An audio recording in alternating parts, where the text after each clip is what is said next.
geografia agrária. É um tema bastante importante, não apenas para os exames vestibulares, para a nossa vida cidadã, para o entendimento da sociedade na qual nós vivemos. Vamos então dividir a nossa apresentação em algumas partes. Primeiramente, vamos averiguar as características gerais do modelo de produção agroindustrial na atualidade, modelo que é dominante no volume de produção no mundo e aqui no Brasil também. Na sequência, nós vamos ver um assunto importante relacionado à produção agropecuária, a questão da fome. Será que este modelo de produção agroindustrial consegue superar o problema da fome? Na sequência, nós vamos averiguar como, dadas as limitações desse modelo agroindustrial, nós podemos ter caminhos para, precária e parcialmente, conjunturalmente, superar o problema da fome e vamos pensar, ao final da apresentação, em um outro modelo de produção agropecuária, vamos pensar na chamada agroecologia. Começando então os nossos estudos, eu separei aqui para vocês um mapinha dos Estados Unidos para nós ilustrarmos a questão da distribuição espacial da produção agropecuária. Vejam que em diferentes partes do território americano ou em outros países do mundo, a produção agrícola está vinculada a poucos produtos da agricultura ou da pecuária. E por que isso? Porque esta produção agropecuária precisa estar pensada como subsumida, organizada pela produção capitalista, pela atividade econômica capitalista. O produtor rural é um empresário no campo e ele tem o objetivo de maior rentabilidade através da sua produção agropecuária. Essa rentabilidade está relacionada, entre outros, à localização e aos tipos de cultivos ou animais de criação nesta área específica. E isso está relacionado a alguns fatores de produção, como é o caso de fatores naturais ou técnico-científicos, que nós podemos ilustrar através do território dos Estados Unidos em 3 cinturões agrícolas que eu separei para vocês mais didaticamente. A gente tem ao sul dos Estados Unidos, vermelhinho, esta área de culturas tropicais. É nessa região dos Estados Unidos que há a produção de arroz, de cana-de-açúcar, de fumo. E por que nesta região dos Estados Unidos? Ora, culturas tropicais é a região sul-sudeste dos Estados Unidos que tem climas mais quentes e mais chuvosos, adequados a essas culturas. Agora, vejam vocês, será que é possível nesta região dos Estados Unidos haver produção de milho? Sim, pode haver produção de milho também, mas em outras áreas dos Estados Unidos também é possível haver a produção de milho.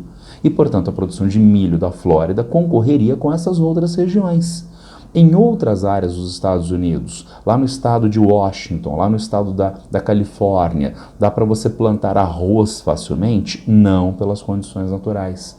Então, é um diferencial natural desta região para o plantio destas culturas especificamente. E daí nós criarmos nesta região o predomínio das chamadas culturas tropicais, o cinturão das culturas tropicais, e nesse caso por um fator principal, que é o fator natural. Dá uma olhadinha na parte norte e nordeste dos Estados Unidos em cinza. Hortifrutigranjeiros e leite.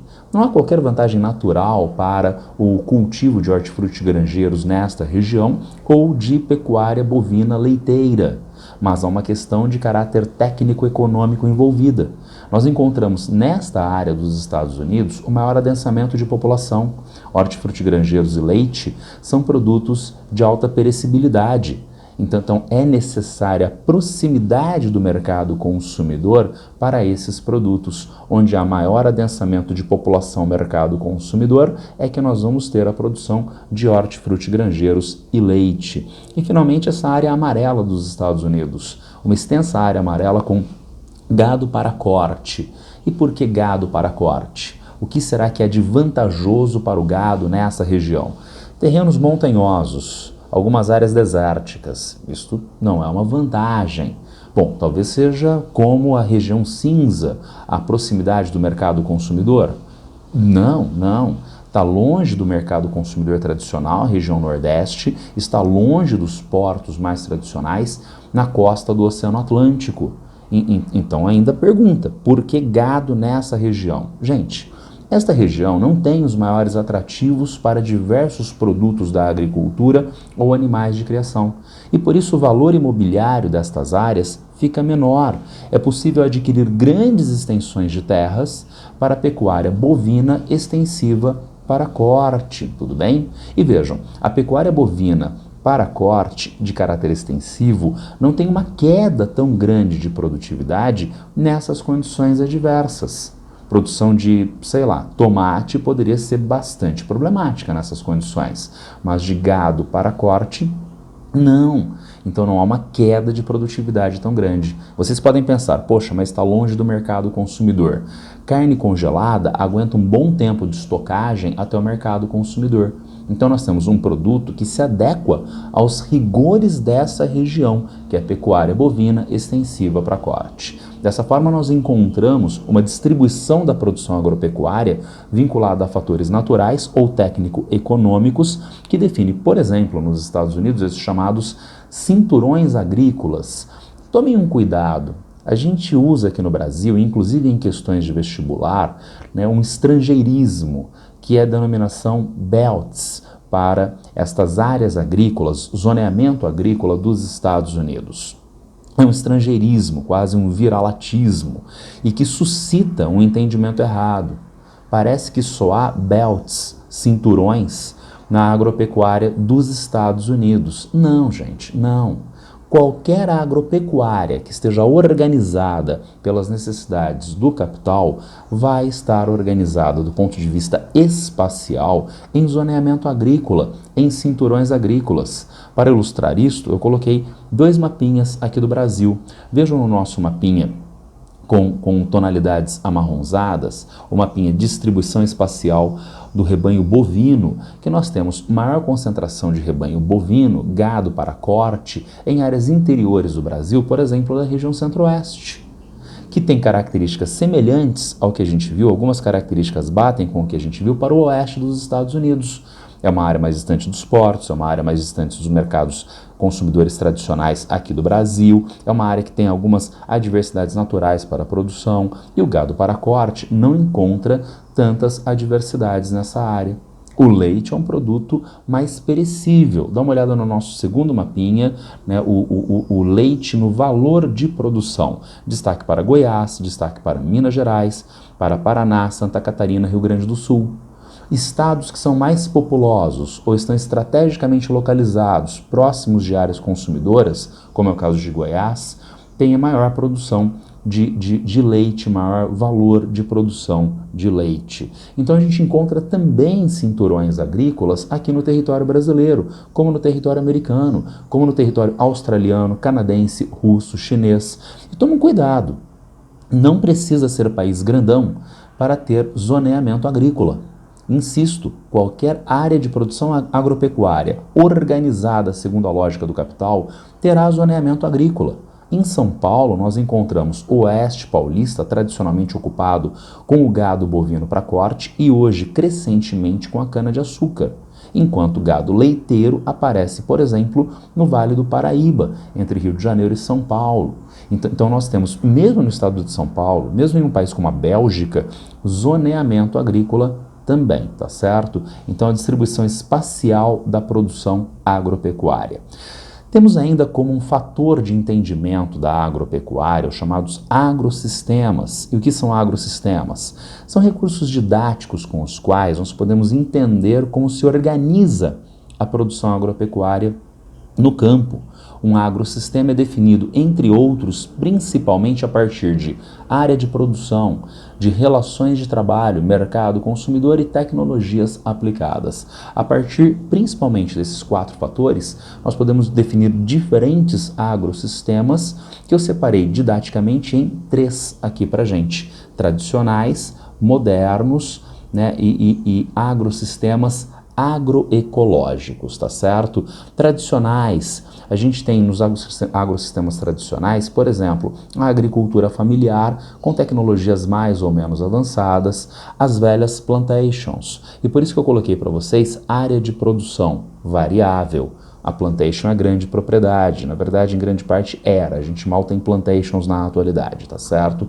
A plantation era de grande propriedade. A agricultura familiar é de propriedades de menor porte, tudo bem?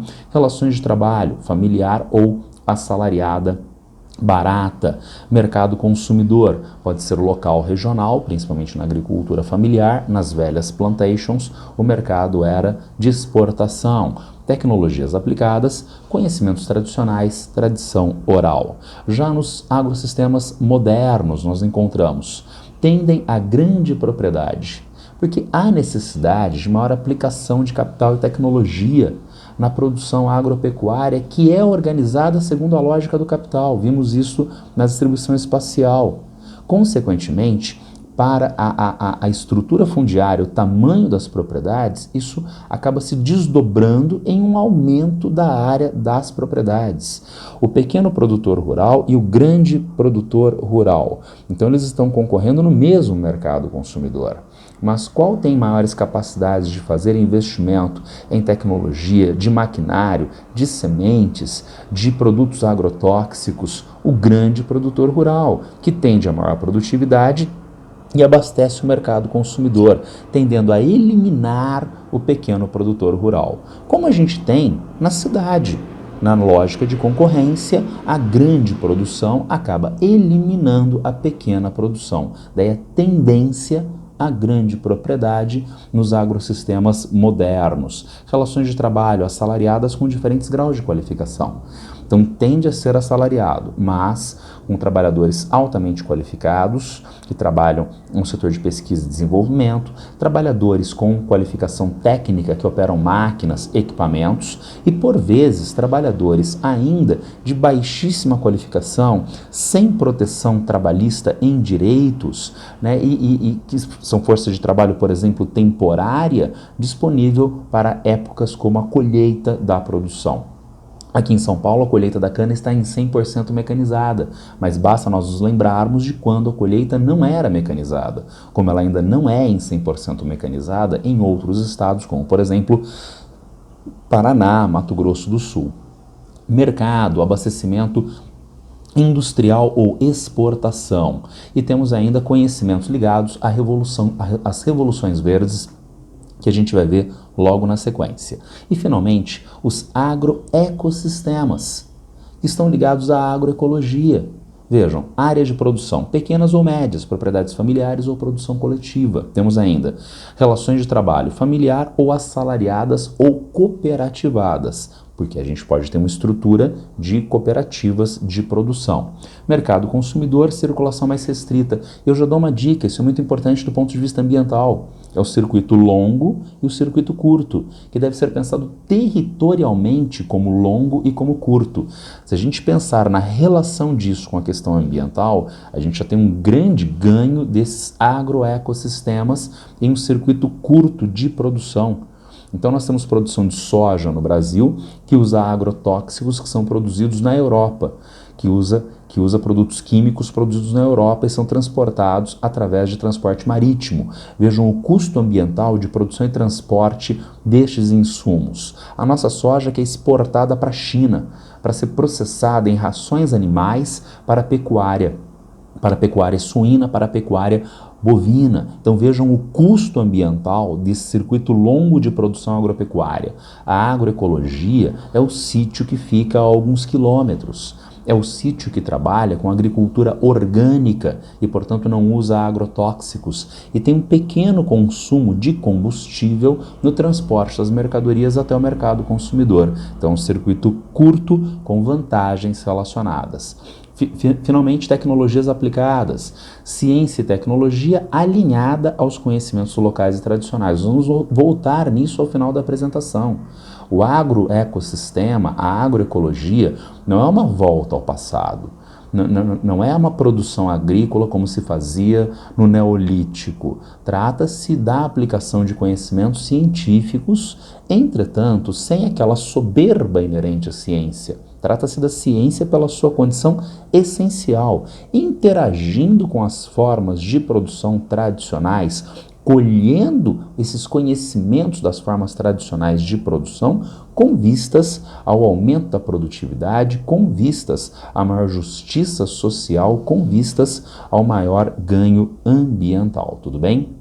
Bom, vamos agora avançar, como eu disse para vocês, pelo modelo agroindustrial, que é o modelo dominante em volume de produção hoje no Brasil e no mundo. E o que é o modelo agroindustrial, o agronegócio agroindustrial? Gente, trata-se de um momento da produção agropecuária a partir do qual nós passamos a ter uma inversão de hierarquia entre o campo e a cidade. Historicamente, desde tempos imemoriais, nós encontramos o campo como sendo essencial e a cidade um apêndice em termos econômicos. Afinal de contas, nós estamos na Mesopotâmia antiga e eu estou na cidade. Eu sou um comerciante, eu sou um artesão. Eu dependo do excedente de produção na agropecuária para ter alimentos aqui na cidade, tendo em vista eu, artesão, eu, comerciante, não produzir alimentos. O campo é essencial. A cidade é um apêndice. Com o modelo agroindustrial, nós vivemos agora a maturação do capitalismo, que inverte essa relação. E agora as atividades das cidades, as atividades urbano-industriais, é que são mais importantes econômica e politicamente. E o campo passa a se organizar segundo as necessidades da cidade. Vamos tentar identificar isto. O que se produz no campo? Se produz aquilo que o agricultor quiser? Eu sou o produtor agropecuário e eu planto, eu crio o que eu quiser na minha propriedade. Não. O agricultor produzirá para atender o mercado consumidor. Então, o que vai ser criado, o que vai ser produzido é definido pelo chamado mercado, organizado a partir da produção urbano-industrial. Por exemplo, a criação de gado para corte. Para quê? Para abastecimento das indústrias de processamento de proteína animal, de processamento de carne, produção de cana-de-açúcar. Porque existe uma indústria chamada siderurgia. E a siderurgia usa como matéria-prima carvão mineral e minério de ferro. Mas existe uma outra indústria chamada usina produtora de açúcar e álcool. Qual é a matéria-prima que esta outra indústria utiliza? Ela utiliza cana-de-açúcar. Então, a produção de cana-de-açúcar para abastecimento desse mercado consumidor industrial, as usinas de açúcar e álcool. Produção de laranja para processamento em suco de laranja para comercialização. Então, o que vai ser produzido não é definido pelo campo. O que vai ser produzido é definido pela cidade, pela economia urbano-industrial. Vocês podem ainda estar pensando, tudo bem, mas o campo ainda é importante, porque se não houver a produção de cana-de-açúcar, não haverá o abastecimento do mercado consumidor de cana-de-açúcar. Mas vejam mais uma dimensão de controle urbano-industrial sobre a produção agrícola. Quando nós temos o avanço da produção agropecuária junto com a atividade econômica capitalista, há uma exigência de previsibilidade dos processos econômicos. Nós vimos isso lá atrás, na nossa aula de meio geográfico, a transição do meio natural para o meio técnico. O meio natural não garante a previsibilidade dos processos produtivos como o meio técnico tende a garantir a partir do século XVIII. A mesma coisa vale para a produção agropecuária. Se agora a produção agropecuária está madura ligada às necessidades do capital, há uma necessidade de ela se organizar com vistas a essas demandas do capital de, entre outros, previsibilidade. O setor agrícola, entretanto, é um setor altamente vulnerável ainda a forças da natureza. Chove muito, chove pouco. Atrapalha a produção industrial? Não, mas atrapalha a produção agrícola. Houve uma praga, atrapalha a produção da indústria extrativa mineral? Não, mas atrapalha a produção agrícola.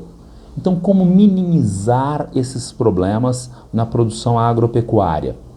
Através da aplicação de tecnologias no campo. Então nós temos máquinas e equipamentos, nós temos sementes, agrotóxicos. Tudo isso para quê? Para duas coisas. Uma óbvia e usual, aumento da produtividade.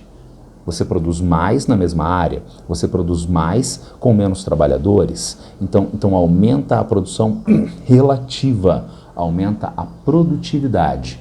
Mas qual é a outra dimensão da tecnologia no campo que nós tínhamos visto lá na aula de meio geográfico e retomamos agora? A adequação do tempo de produção agropecuária ao tempo do capital. O capitalismo precisa de previsibilidade. Eu quero um volume de produtos agrícolas numa data específica. Ah, mas choveu pouco. Tecnologias de irrigação. Ah, mas houve uma praga, agrotóxicos. E dessa forma há a previsibilidade, ou pelo menos uma aproximação da previsibilidade exigida pelo capitalismo, tudo bem? E ainda para nós fecharmos essa ideia de um engolfamento da agropecuária pelas necessidades do capitalismo industrial, nós poderíamos introduzir duas palavrinhas bastante estranhas. Nós poderíamos introduzir oligopólio e oligopsônio. Oligopólio e oligopsônio são definidos como um padrão desviante da concorrência perfeita. Concorrência perfeita. Nós temos pequenos agentes econômicos, nenhum deles tem primazia em termos de capital, tecnologia, conhecimento de mercado, e eles concorrem entre eles por um mercado que é finito. A ideia de concorrência perfeita, que existe só na cabeça dos liberais, tá? Na prática, existem diferentes condições de desvio da chamada concorrência perfeita, entre outros o oligopólio. Oligopólio quando nós temos poucos produtores e ou vendedores frente ao amplo mercado de entes que podem comprar, que querem comprar a produção. Então esses poucos produtores ou vendedores têm poder diante da diversidade de consumidores. E normalmente os preços são inflacionados em situação de oligopólio. Então, nesse caso, a indústria ganhou. Ganhou do campo porque são poucas as empresas em escala mundial que são fornecedoras de máquinas, equipamentos, agrotóxicos, sementes selecionadas, sementes transgênicas. Esse setor é oligopolizado frente a uma diversidade de produtores rurais que compram a produção. A indústria ganhou, o campo se submete, tudo bem? Mas a gente tem um segundo ponto, a gente tem a outra ponta, a venda dos produtos. Há uma diversidade de produtores no Brasil na plantação de cana-de-açúcar. Há poucas empresas compradoras de cana-de-açúcar para processamento em açúcar e álcool. A mesma coisa vale para proteína animal, a mesma coisa vale para a laranja.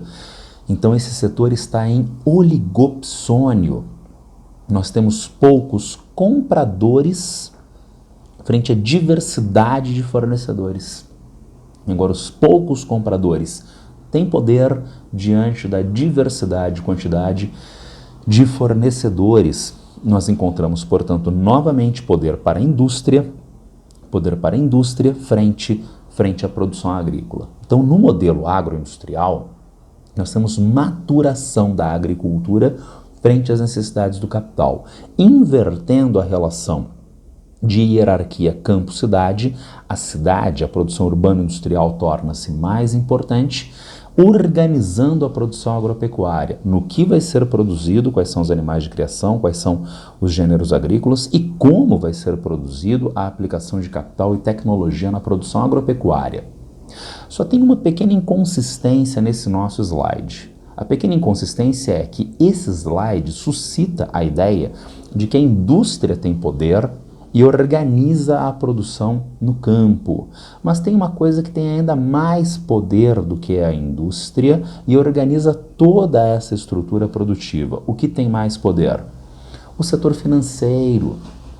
O modelo agroindustrial está organizado a partir de uma lógica do setor financeiro globalizado. Né? E como isto? Porque nós precisamos de financiamento para a produção agropecuária. O grande produtor de soja, o grande produtor de cana-de-açúcar, ele precisa de financiamento para a safra. E de onde vem esse financiamento? Do setor financeiro. As grandes empresas do agronegócio agroindustrial de alcance mundial têm capital aberto em bolsas de valores e, portanto, tem uma estrutura de funcionamento ligada ao setor financeiro. Então, nessa ponta, o modelo agroindustrial depende do setor financeiro. E, finalmente, e acompanhando a inconsistência, a aparente inconsistência do nosso slide anterior, será que é o produtor rural que define o preço da sua soja, da sua cana-de-açúcar? Né? Afinal de contas, eu plantei a cana-de-açúcar e, portanto, eu digo quanto que vale a minha cana-de-açúcar. Vocês poderiam pensar, não, porque este setor está organizado em oligopsônio e, portanto, as poucas indústrias compradoras é que definem o preço da cana-de-açúcar. Também não. Porque a cana-de-açúcar, a soja, esses produtos da agropecuária são commodities. Quem define o preço desses produtos não é o produtor, não é o comprador, é o mercado através de bolsas de valores. E, portanto, nós temos uma organização desse setor a partir do setor agroindustrial, a partir do setor financeiro, tá certo? Com base nisso, onde nós podemos colocar, já introduzindo um problema grave que a gente vai aprofundar daqui a pouco, mas onde nós podemos colocar nesse slide e no nosso slide logo anterior a questão da fome? Nós não podemos. Então vejam, nós já começamos a ver aqui como essa estrutura de produção não resolve o problema da fome, de uma alimentação adequada em escala mundial ou em qualquer país. Porque nós temos uma estrutura produtiva ligada às necessidades do capital e não às necessidades sociais de alimentação da população. Será que há pessoas que não têm veículos automotores? Sim, sim. E como a Chevrolet pode resolver este problema? Como a Volkswagen pode resolver esse problema? Não podem, não podem. Não podem porque são empresas que estão preocupadas com a venda do seu produto e a sua rentabilidade. A pessoa que não tem renda, que não pode adquirir um veículo automotor, é invisível para essas empresas. Portanto, a Volkswagen e a Ford, a Chevrolet, a Hyundai não podem resolver o problema de pessoas que não têm automóvel. E daí a gente dá um passo a mais, com uma altíssima gravidade, para uma outra dita mercadoria. Então, se a pessoa não tem renda, ela não tem automóvel e precisa utilizar o transporte coletivo, certo, certo. Se a pessoa não tem renda, ela não tem uma outra mercadoria chamada produto agrícola alimentício. E nesse caso ela passa fome. Então, dessa forma, a gente já tem uma primeira dimensão de entendimento de como essa estrutura de produção no campo não resolve o problema da fome em qualquer país ou em escala mundial. Mas como nós temos a formação deste modelo agroindustrial? Vamos averiguar agora a evolução, a formação deste modelo de produção agroindustrial do agronegócio contemporâneo. A gente tem diferentes formas de classificar esse processo de evolução. Eu vou apresentar duas para vocês, essa primeira mais aprofundada e uma outra descrição de evolução do atual agronegócio agroindustrial, tá certo? Primeiro nós temos no século XX, ou a partir de meados do século XX, a chamada Revolução Verde. Vejam, as duas cronologias aparecem na literatura especializada, tá legal? Revolução Verde a partir das primeiras décadas do século XX, ou Revolução Verde a partir de meados do século XX. E o que é a Revolução Verde? É aquilo que a gente viu nos slides anteriores. É a aproximação da produção agropecuária às necessidades de um capitalismo que já está maduro no século XX e exige maturação da produção agropecuária. Com a aproximação da produção agropecuária ao tempo do capital, a previsibilidade do capital. E isso se dá com a aplicação de tecnologias no campo. Daí o início da mecanização da produção agropecuária. Daí o avanço do uso de agrotóxicos no controle de pragas, no controle de doenças. Então nós temos, a partir das demandas do capital, o avanço do uso dessas tecnologias no campo. Poderíamos dizer que há um desdobramento, entre aspas, espontâneo, tá? Não tem nada de espontâneo na sociedade, tudo bem? Mas onde estaria a ideia de espontaneidade? Porque se há um mercado consumidor, que é agora urbano industrial, a exigência de aplicação de tecnologia no campo. É um desdobramento deste novo mercado consumidor. Agora, toma cuidado com o seguinte, a gente também tem a Revolução Verde sendo implementada institucionalmente em consórcio da ONU com 2 países nos anos 1960, o México e a Índia.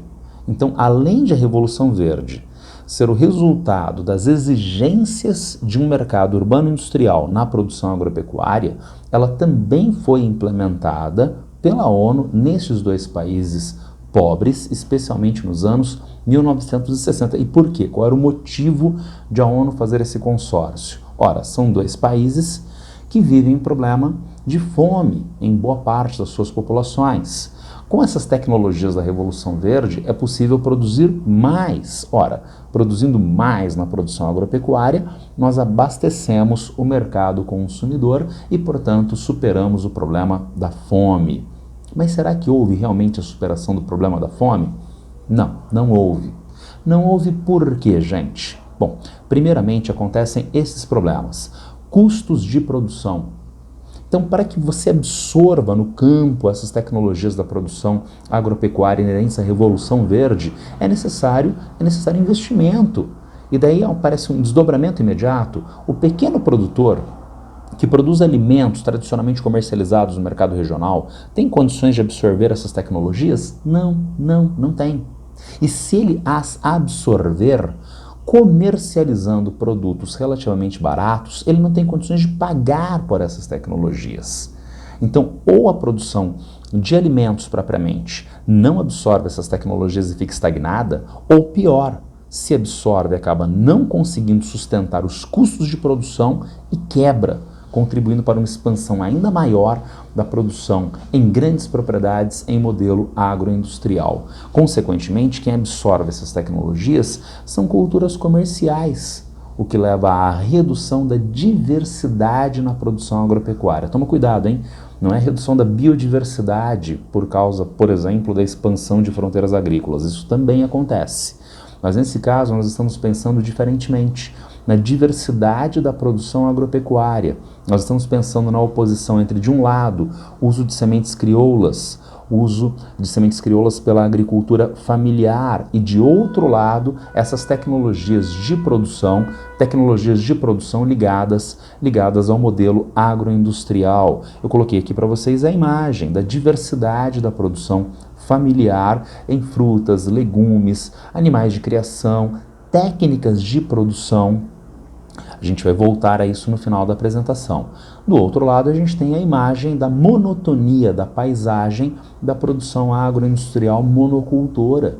Então, uma série de produtos no campo não se adequam às exigências de mercado consumidor, às exigências de validade do produto, às exigências de sabor, de palatabilidade do produto. Então, esses produtos vão sendo eliminados da produção agroindustrial, sobrando poucos produtos para o padrão alimentar da população em diferentes países em escala mundial. E, finalmente, se há necessidade de maiores investimentos na produção agroindustrial, então há uma tendência de concentração fundiária, como a gente já tinha visto lá no nosso quadrinho de fatores de produção, de definição dos agrossistemas, tá certo? Por todos esses fatores, nós entendemos que a Revolução Verde foi implementada, aumentou a produtividade no campo e não resolveu o problema da fome em diferentes países, inclusive no México e na Índia. Isto já era óbvio.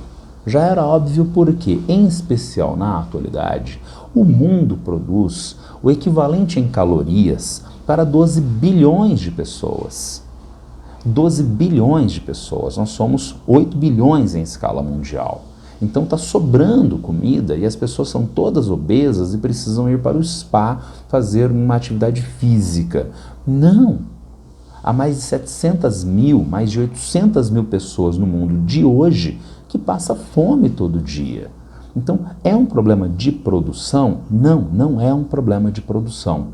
Quando normalmente isso é explicado por uma outra palavrinha, não é um problema de produção, é um problema de distribuição. Olha o que eu coloquei no slide para vocês. Não é um problema de produção ou de distribuição. Porque não é um problema também de distribuição, gente. Porque vejam, se eu falo que é um problema de distribuição, e entendendo a produção agropecuária como nós já entendemos até agora na apresentação, eu estou em uma tautologia ou em uma contradição. O que é mesmo uma contradição? O lápis é verde e o lápis não é verde. Então Aristóteles me diria, o lápis não pode ter e deixar de ter o mesmo atributo ao mesmo tempo. O que é uma tautologia? É o predicado não adicionar ao sujeito. A chuva é molhada, então isso é uma tautologia. Dizer que a fome é o resultado de um problema de distribuição, e se nós entendemos a produção agropecuária até agora, nós estamos ou em uma contradição ou em uma tautologia. Será que essa produção agropecuária é organizada pela lógica do capital? Sim, sim. E o capitalismo é um sistema econômico organizado pela distribuição da produção para atender às necessidades sociais? Não é.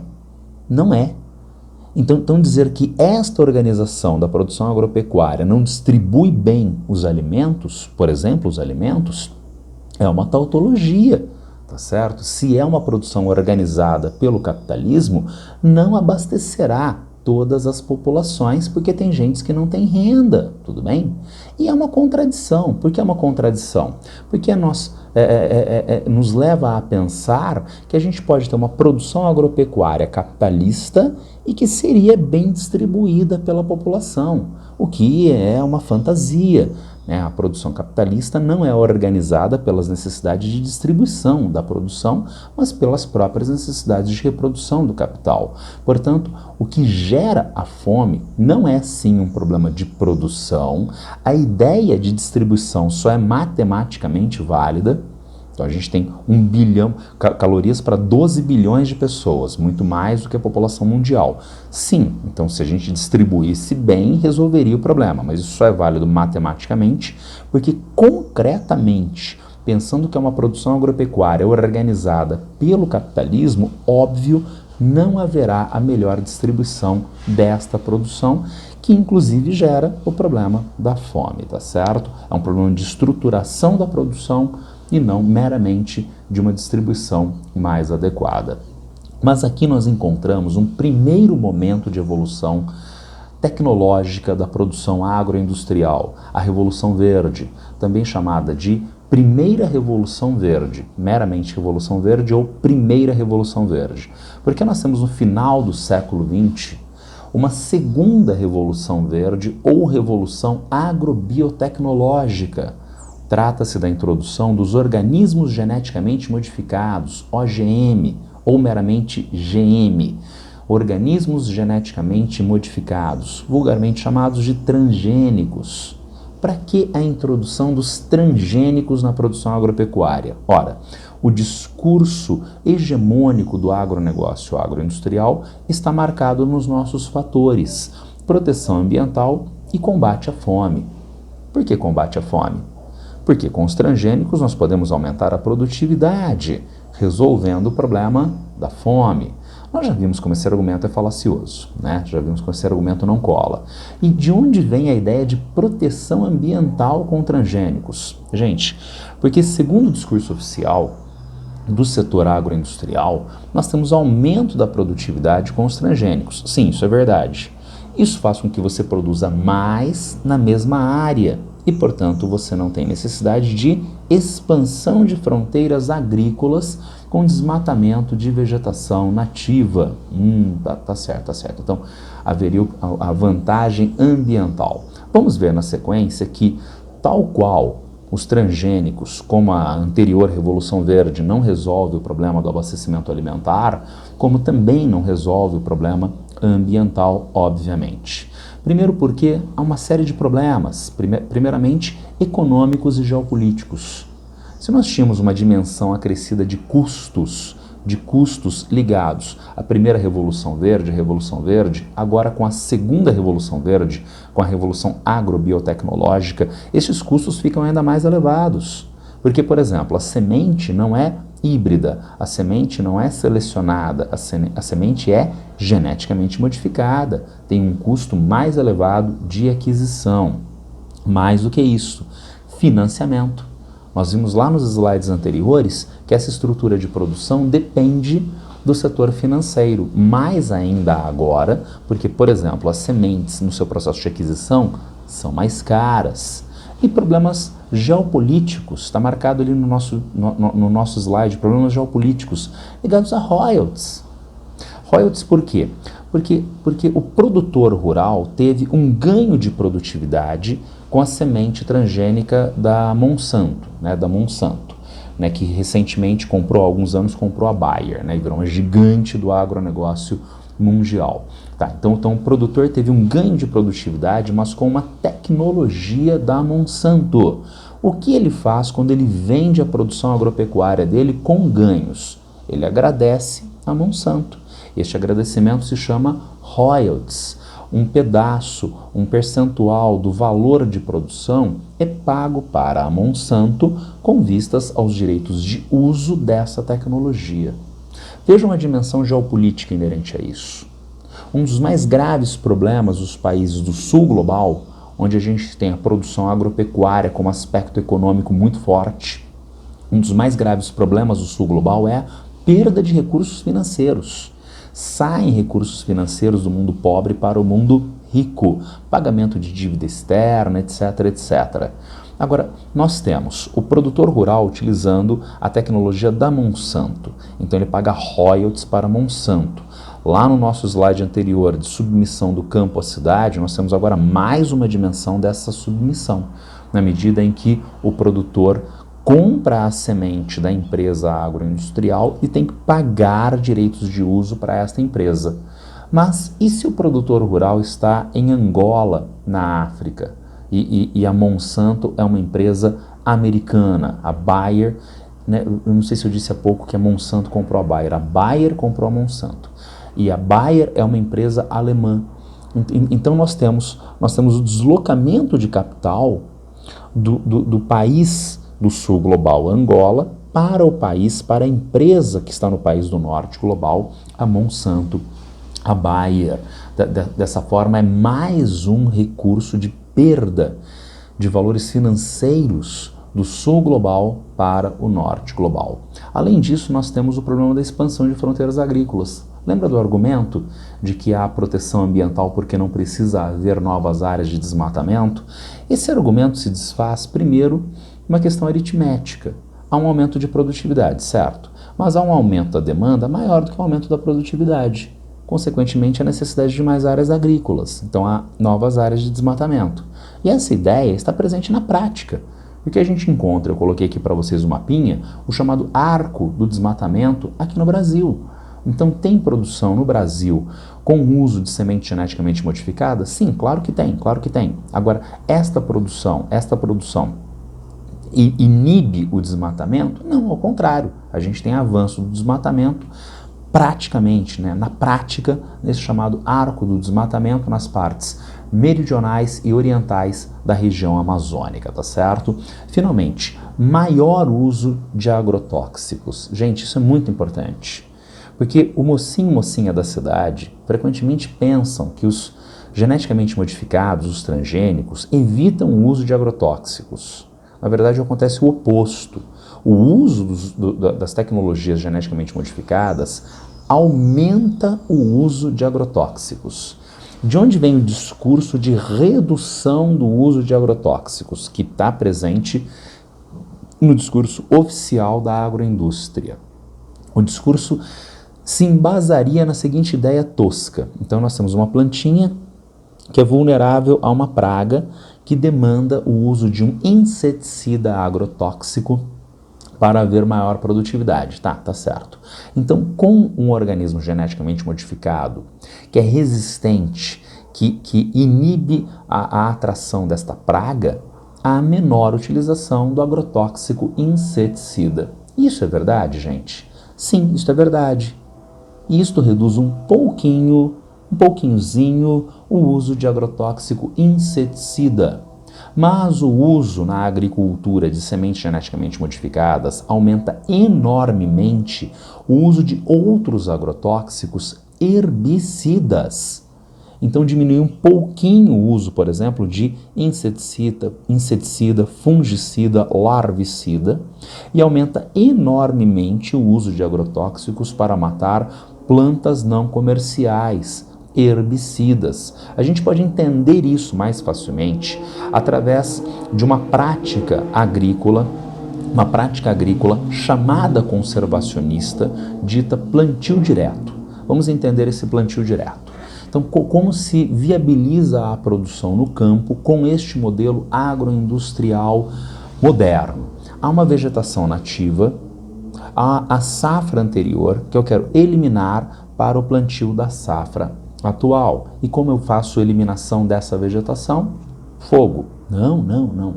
Porque se colocar fogo na região, há uma degradação do solo de tal ordem que a região deixa de ser passível de uso eventualmente. Então o agronegócio agroindustrial tem um outro recurso para eliminação da safra anterior, para eliminação da vegetação nativa. Qual é esse outro recurso? Desfolhante. Passa agrotóxico, herbicida e mata a vegetação que estava dada na região. Retira esta vegetação morta? Não. Ela fica como uma serrapilheira, ela fica como matéria orgânica sobre o solo. Sulcos são produzidos sobre esta serrapilheira, onde a plantadeira vai colocar a sementinha da próxima safra. Agora, qual é a vantagem desse plantio direto? Essa cobertura de matéria orgânica sobre o solo faz uma proteção do solo. Quando chover, ao invés de a gotinha de água bater diretamente no solo e estressar a coesão das partículas, não, ela vai bater nesse colchãozinho de matéria orgânica em decomposição. Esse colchãozinho precisa ser preenchido com água antes de a água infiltrar e causar lixiviação, antes de a água escoar superficialmente e causar erosão. Temos, portanto, uma técnica, o plantio direto, a manutenção da cobertura vegetal morta, junto à qual você faz o plantio da nova safra, o plantio direto como uma técnica de conservação de água e de solo, tudo bem? E esta técnica é chamada de conservacionista. Ela pode ser essencialmente conservacionista, se ela não usa agrotóxico desfoliante, tudo bem? Agora, se usa agrotóxico desfoliante, herbicida, obviamente, ela não é conservacionista, porque usa agrotóxico de dano ambiental e de saúde pública, tudo bem? Agora, vamos dar um passinho a mais pensando nos organismos geneticamente modificados e pensando nos organismos convencionais de produção na agropecuária.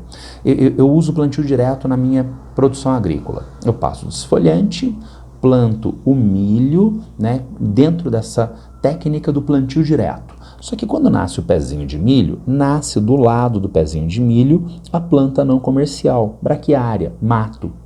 Eu preciso tirar essa planta não comercial porque ela está sombreando o meu milho, porque ela está roubando nutrientes do solo. E como é que eu vou tirar essa planta não comercial se o meu pezinho de milho já nasceu? Maquinário que consome combustível, que consome força de trabalho, e isso é caro e pouco eficiente. Mas e se eu comprei o milho geneticamente modificado da Bayer, da Monsanto? Então eu utilizei o desfolhante para tirar a vegetação nativa. Ótimo. Nasceu meu pezinho de milho e do lado nasceu a planta não comercial. Eu passo o desfolhante novamente. Desfolhante que acaba com a vegetação não comercial, mas não afeta a minha produção de milho. Então vejam, uma vantagem para o produtor rural é o uso de herbicida para controle de plantas não comerciais no manejo da safra. E dessa forma, será que a gente diminui o uso de agrotóxicos? Não, aumenta enormemente o uso de agrotóxicos com o uso de sementes geneticamente modificadas, porque diminui um pouquinho o uso de inseticida, fungicida, larvicida, mas aumenta pra caramba o uso de herbicida na produção agropecuária. E é aí que a gente encontra um fator imediato, óbvio, de dano à saúde pública do uso dos organismos geneticamente modificados. Se é soja, se é milho geneticamente modificado, né, que está no produto alimentício que você está comendo, certamente ele utilizou agrotóxicos em grande escala. E nós temos resíduos deste agrotóxico que vai contaminar o consumidor destes produtos. Então aí a gente tem uma forma bastante palpável de identificação da relação entre dano à saúde pública e uso dos organismos geneticamente modificados, porque eles aumentam o uso de agrotóxicos herbicidas que geram contaminação do produto final e das populações consumidoras. Esta é, portanto, uma forma de nós pensarmos a evolução tecnológica da agroindústria ao longo dos séculos 20 e 21. A ideia de primeira revolução verde ou meramente revolução verde de um lado e depois, final do século 20, segunda revolução verde ou revolução agrobiotecnológica. Aqui nós encontramos um gráfico que mostra, um infográfico que mostra a evolução tecnológica da produção agropecuária desde as raízes da produção agropecuária até a atualidade, gráfico da Fundação Heinrich Böll do Atlas do Agrotóxico. Vejam, lá na dita Revolução Neolítica nós encontraríamos a agricultura 1.0, com conhecimentos tradicionais, com conhecimentos passados por tradição oral, né, com atendimento de demandas imediatas das populações. Nós temos o que nós chamamos de Revolução Verde ou Primeira Revolução Verde, agora como agricultura 2.0. No início, meados do século XX, o uso de máquinas, de agrotóxicos no processo de produção na agropecuária. No final do século XX, o que nós chamamos de Segunda Revolução Verde, Revolução Agrobiotecnológica, agricultura 3.0, agricultura com uso de sementes geneticamente modificadas, com mais uso de agrotóxico e com uso de outros equipamentos, como é o caso de drone, como é o caso de internet das coisas, isto é, os equipamentos de produção estão ligados à internet e estão organizados de maneira sistêmica no processo de produção. E, finalmente, a dita agricultura 4.0, que já está dada na atualidade e é a atual tendência de evolução. A Fundação Heinrich Böll diria: trata-se do próximo estágio da agricultura, com a introdução das tecnologias mais avançadas de nosso tempo, inteligência artificial, aprendizado de máquina, robótica e blockchain. Agora, vejam, tanto nas agriculturas 3.0, 4.0, quanto na chamada Segunda Revolução Verde ou Revolução Agrobiotecnológica, há um largo uso de sementes geneticamente modificadas e de agrotóxicos, com problemas ambientais e de saúde pública. Também do Atlas do Agrotóxico da Fundação Heinrich Böll, a gente encontra, vejam esse primeiro mapa, a soja geneticamente modificada no continente americano. Nós encontramos o destaque de área plantada para o Brasil e para os Estados Unidos. A área plantada com a bolinha, e nós temos o Brasil com uma área plantada de soja ligeiramente maior do que a área dos Estados Unidos. Mas vejam um problema da ideia de plantio direto com o uso de agrotóxicos no controle de plantas não comerciais. O mapa traz para a gente plantas resistentes de uma geração para outra, de plantas que são eliminadas com o agrotóxico na safra, no manejo da safra, algumas se tornam resistentes e eventualmente dominantes à necessidade de agrotóxicos mais fortes na eliminação dessas plantas mais resistentes e, consequentemente, com maior dano ambiental e de saúde pública. Vejam, consequentemente, o crescimento do uso de agrotóxicos nos Estados Unidos e aqui no Brasil, ligados à soja geneticamente modificada, tudo bem? E ainda, vejam, nós temos esse outro mapinha que mostra grandes exportadores mundiais de agrotóxico. Destaque para a China e destaque para a Europa. A China é uma grande exportadora de agrotóxicos na atualidade, mas os países europeus também são. E daí nós criamos uma divisão internacional do trabalho, do agrotóxico e do produto agrícola. Porque vejam na relação do nosso mapinha logo abaixo, a relação da produção de agrotóxicos na Europa, o seu mercado consumidor, e a compra de produtos agrícolas do sul global. Então a Europa vende o agrotóxico dela para a África do Sul, para o Brasil, né, onde os agricultores fazem o uso destes agrotóxicos. E daí vocês pensam, poxa, que maldade dos europeus, não é? Porque eles vendem o agrotóxico e nós os contaminamos aqui no sul global. Não, porque na verdade é o chamado efeito bumerangue.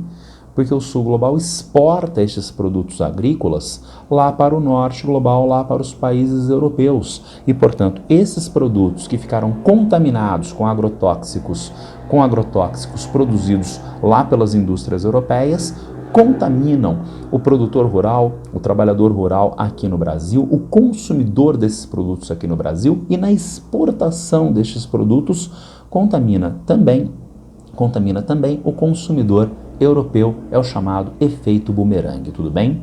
Com isso nós chegamos a uma conclusão que eu diria é provocativa. A ideia desse slide é ser mais ou menos provocativa. Eu coloquei para vocês, fome e agronegócio.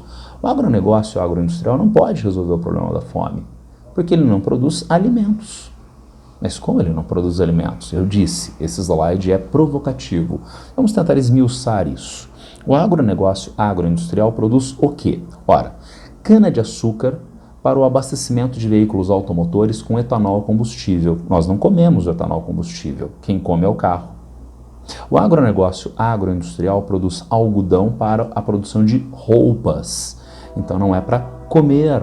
Então nós temos no agronegócio agroindustrial vários gêneros produzidos em cadeias produtivas não alimentares. É uma primeira razão para nós entendermos que este agronegócio não produz alimentos. Ele alimenta o carro, ele alimenta a indústria têxtil, mas não alimenta as pessoas. Você pode pensar, entretanto, poxa, mas também produz alimentos. Porque eu comprei um salgadinho de milho lá no supermercado, tá certo? Um salgadinho de milho naqueles saquinhos de papel alumínio, tá legal? E ele estava escrito salgadinho de milho, né? Então é milho do agronegócio agroindustrial que virou meu salgadinho de milho. Bom, para nós enfrentarmos esse problema, vamos agora para o campo do direito. Nós encontramos a alimentação como um direito humano em tratados internacionais. E aqui no Brasil, isso está dado no nosso texto constitucional. Coloquei aqui para vocês, artigo 6º da nossa Constituição. São direitos sociais, educação, saúde, alimentação, trabalho, etc, etc. Agora veja, alimentação é um direito humano em tratados internacionais, está previsto na nossa Constituição e, portanto, é um direito fundamental. Agora, eu posso dizer para o caixa do supermercado, olha, eu não tenho renda, eu tenho fome, então eu estou levando esse salgadinho de milho porque eu tenho direito à alimentação. Não, eu não posso fazer isso. Eu tenho que pagar por essa mercadoria. Então, se a gente avança para o campo do direito, nós entendemos a alimentação como um direito da pessoa, mas o agronegócio agroindustrial produz mercadorias acessíveis meramente através do pagamento. Quando vocês podem finalmente pensar, bom, tudo bem, é uma mercadoria, mas é uma mercadoria alimentícia. Que bom que eu tenho dinheiro para pagar, então eu compro o salgadinho de milho no supermercado, pago e como o salgadinho de milho, o alimento. Não é alimento. Porque para ser alimento é necessário ter valor nutricional, tá certo? Agora, qual é o valor nutricional desses ditos ultraprocessados, como por exemplo o salgadinho de milho? Não tem valor nutricional. Na verdade, nós vamos ver na sequência como esses produtos não só não têm valor nutricional, como causam problemas graves à saúde. Então, será que eu posso me alimentar lambendo o lápis? Não, porque o lápis não é um alimento, tá certo? Será que eu posso me alimentar comendo salgadinho de milho? Também não. Porque, na verdade, ele não tem valor nutricional e eu acho que lamber o lápis, pelo menos, não faz mal para a saúde. De repente tem um patógeno ali no lápis e eu tenho algum problema gastrointestinal. Entretanto, o salgadinho de milho causa, vamos ver na sequência, vários outros problemas para a saúde do consumidor. Então, nessa perspectiva, nós vemos que o dito agronegócio agroindustrial não pode resolver o problema da fome porque ele não produz alimentos. Não produz alimentos porque ele abastece cadeias produtivas não alimentares. Isso foi o trem passando aqui, tá? O trem que apita bastante alto, tem uma buzina bastante alta. O agronegócio agroindustrial, ele trabalha com cadeias produtivas não alimentares. Este agronegócio produz mercadorias rompendo o direito à alimentação e este agronegócio não produz produtos que tenham valor nutricional propriamente. Há ainda mais problemas do agronegócio agroindustrial. Baixa geração de empregos, geração massiva de empregos. Opa, isso parece uma contradição. Como é que pode ter baixa geração de empregos de um lado e geração massiva de empregos de outro? Vamos resolver isso pensando justamente no que nós já vimos de evolução tecnológica no campo. Então, por exemplo, a produção de cana-de-açúcar aqui em São Paulo. A produção de cana-de-açúcar exigia mais de 100 mil trabalhadores no trabalho de corte da cana-de-açúcar. Isto é, uso massivo de emprego de baixa qualificação. Quando avançou a mecanização na produção agropecuária, na produção de cana-de-açúcar aqui em São Paulo, nós temos a redução da demanda desses trabalhadores, na medida em que uma máquina de colheita de cana faz o trabalho de 60 cortadores de cana. E daí a gente tem a mecanização eliminando esses empregos no campo. São dois problemas. Na verdade, se nós temos avanço da mecanização, por exemplo, da cana-de-açúcar, mas tem vários setores do agronegócio que ainda precisam de uso massivo de emprego de baixa qualificação. E notem como isso se desdobra estrategicamente, negativamente na sociedade. Porque um recurso de desenvolvimento da sociedade é a educação. Educação que gera trabalhadores de maior qualificação. Educação que gera potencialidade para investimentos em setores com mercadorias de maior valor tecnológico. Educação que gera, portanto, investimento nesses setores com aumento da produção de riqueza, aumento da produção do PIB, aumento do PIB, mas com trabalhadores mais qualificados, que recebem salários mais elevados. Trata-se de um recurso fundamental para a sociedade introduzir um padrão de desenvolvimento econômico, como, por exemplo, a Coreia do Sul fez nas últimas décadas. A Coreia do Sul não pode abrir mão dos investimentos em educação. Por quê? Porque as empresas que produzem smartphone, embarcações complexas, automóveis, telas de computador, precisam dessa força de trabalho altamente qualificada. Há mercadorias finais de alto valor, o PIB da Coreia do Sul é alto, estes trabalhadores são altamente qualificados e recebem salários elevados. Que belezinha para todos eles! Será que o Brasil pode cortar investimentos em educação básica, em educação superior? Não deve, não deve. Em diferentes dimensões, isto é uma contradição. Mas isto acontece. E acontece por quê? Porque não há demanda massiva de força de trabalho de alta qualificação nesses setores do agronegócio e agroindustrial. Consequentemente, uma pequena oferta de força de trabalho qualificada, economistas, engenharia de produção agroindustrial, uma pequena oferta disso já resolve o problema do agronegócio. E quando ainda há necessidade, levas de trabalhadores sem qualificação.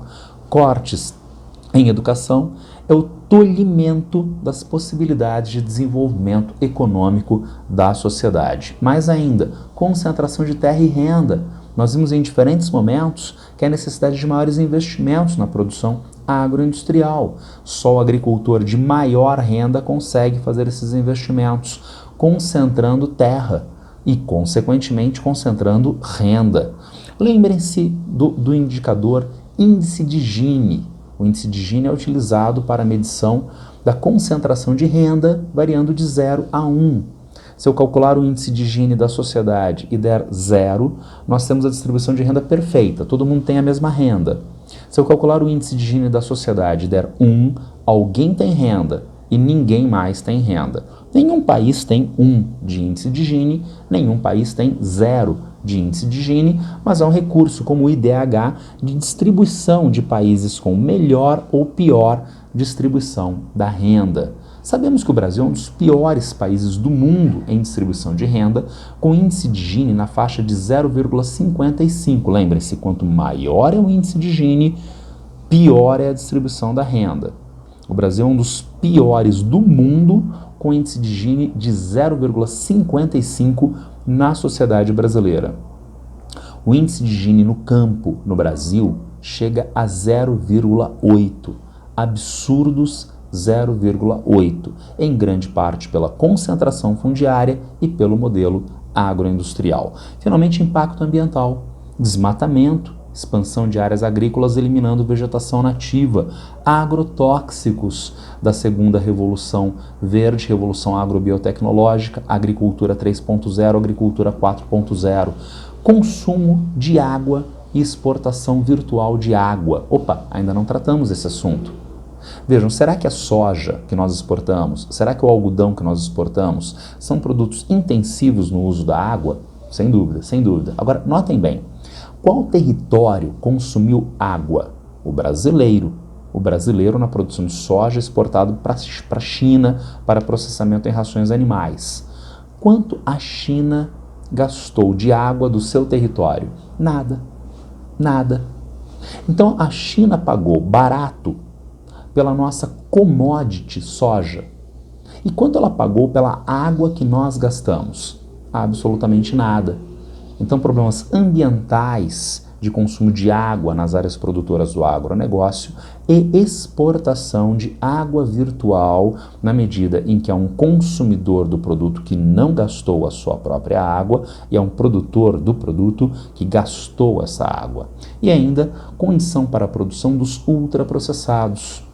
Eu falei para vocês há pouco no nosso slide provocador que o agronegócio não produz alimentos, que ele produz ultraprocessados que não têm valor nutricional e causam problemas de saúde. O que são ultraprocessados? Trata-se da classificação nova dos alimentos. Ela não é nova porque ela é mais recente, ela se chama classificação nova. Essa classificação nova divide os produtos com relação ao seu processo de produção em 4 categorias: produtos in natura, minimamente processados, processados e ultraprocessados. Produtos in natura, gente, é a verdurinha, cenourinha, tomatinho, a frutinha que você consome, tá legal? Então são produtos in natura. Agora, se você comer uma maçãzinha, se você comer uma cenourinha, orgânicos, que ótimo! Então é o produto natural e sem adição de produtos agrotóxicos, tudo bem? Perfeitinho, produto in natura, em especial em produção orgânica, sem o uso de agrotóxicos. Avancemos para os minimamente processados. Olha só, alimentos submetidos a alterações mínimas, como remoção de partes não comestíveis ou indesejadas, lavagem, moagem e outros processos que, atenção, não envolvem a adição de ingredientes ou substâncias alimentares que não sejam provenientes do alimento original. Será que tem problemas em produtos minimamente processados de origem orgânica? Não tem, gente, é tranquilinho. Todo mundo, quem sabe, tomou o seu café hoje. Ah, mas eu só tomo o meu café natural, né? Café orgânico. E eu vou lá no meu quintal e pego a sementinha do café e fico comendo a sementinha do café. Claro que não. Nós bebemos o café.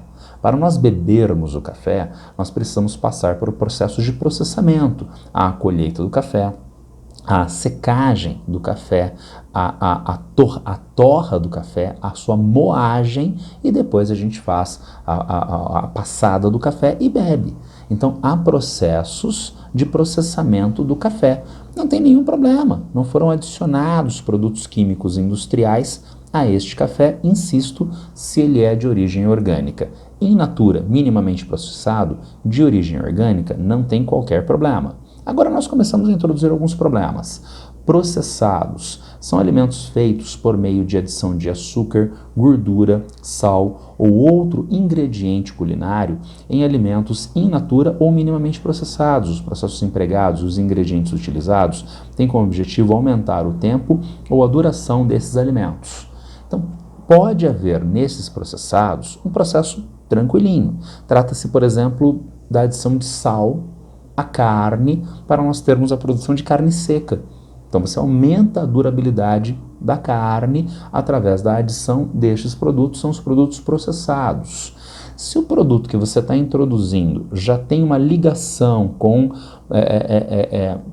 Produtos industrializados, então esses processados já podem gerar alguns problemas, além de, por exemplo, o consumo de sal, a carne seca, a carne de sal, né, que tem uma adição maior de sal e que gera problemas de saúde. Então, nesses nós temos a potencialidade dos problemas de saúde.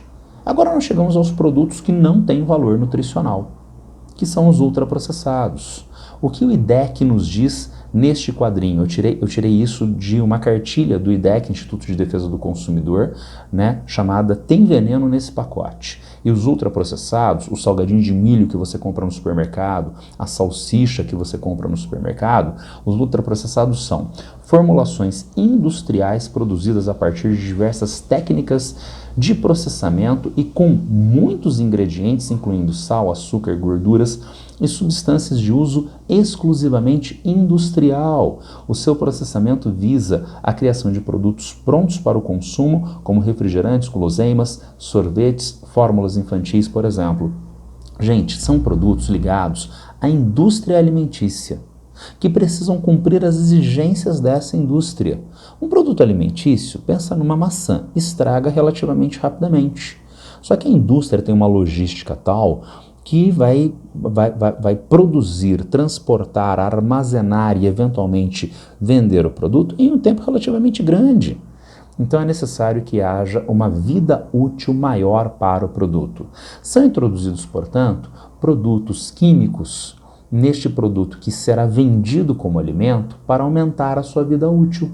Então pronto, agora nós já temos um produto que foi feito à base de maçã, tá? De maçã, e tem uma vida útil muito maior, um suco, por exemplo, tá? E tem uma vida útil muito maior, um prazo de validade muito maior. Só que ao introduzir esse produto de maior validade, o suco de maçã ficou com um gosto horrível, perdeu palatabilidade, o aroma está horrível.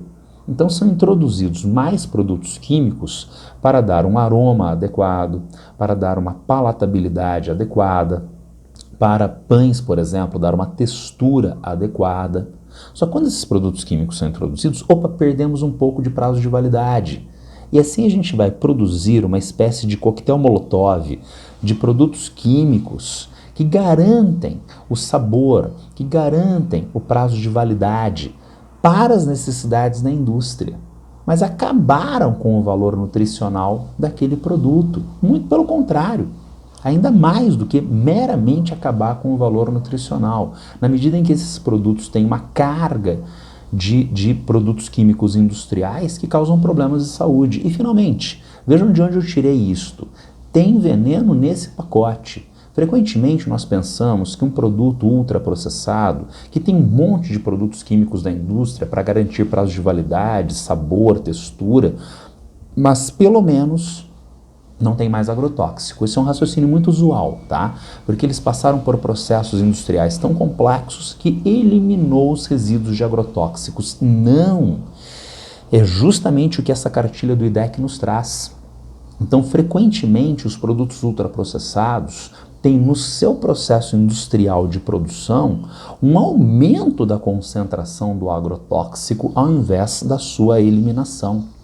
Tem uma série de produtos químicos garantidores de prazo de validade, sabor, aroma, textura e pior ainda, mantém, às vezes concentra mais os agrotóxicos.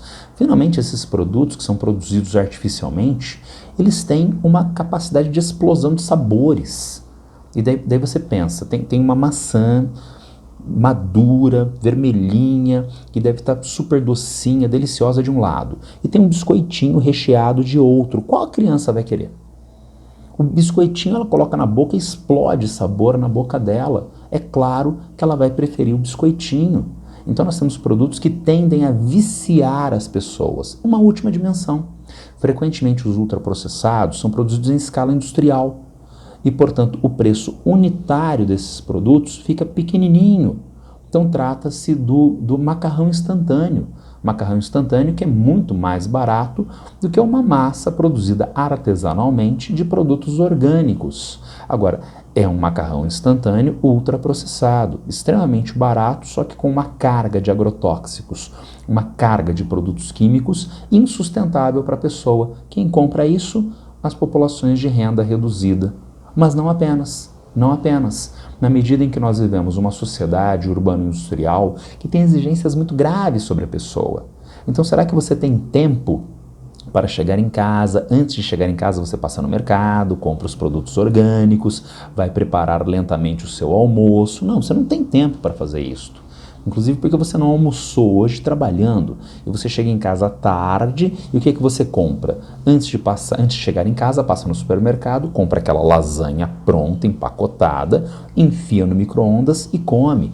Então veja, o pobre come o macarrão instantâneo, o mais rico come a lasanha no micro-ondas. Um e outro são ultraprocessados, fartos em produtos químicos, fartos em agrotóxicos. Insisto, isto não resolve o problema da fome no mundo, cria ao contrário o problema de pessoas que são obesas e com alimentação precária, com problemas de nutrientes nas suas alimentações. Mas também o avanço da fome.